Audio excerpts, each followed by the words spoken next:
In this video I'm going to give you the answer to this question. The question is, where can you find a 15-story vending machine filled with cars? Now I'll give you a list of the option, and here's a list of the option: France, Japan, Singapore, and very last option, United Kingdom. And the correct answer for the question is Singapore. That's the answer.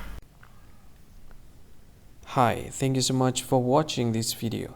If you find this video is very useful, you can help this channel to grow by subscribing this channel.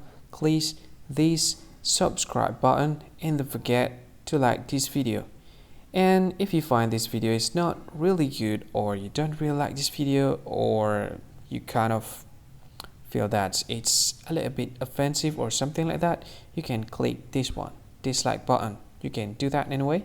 And if you want to share this video with your friend, you can share it by clicking this share button, and you can share it to any social media that you wish that is currently available at this time, like Facebook, Twitter, LinkedIn, and many others, right? And if you want to add this video to your playlist, you can click this one. You can watch this video later, and you can find more options by clicking these three dots. And yeah, don't forget to subscribe. I think that's all of it. Thank you so much for watching this video, and see you again in another video. Bye bye. See you again.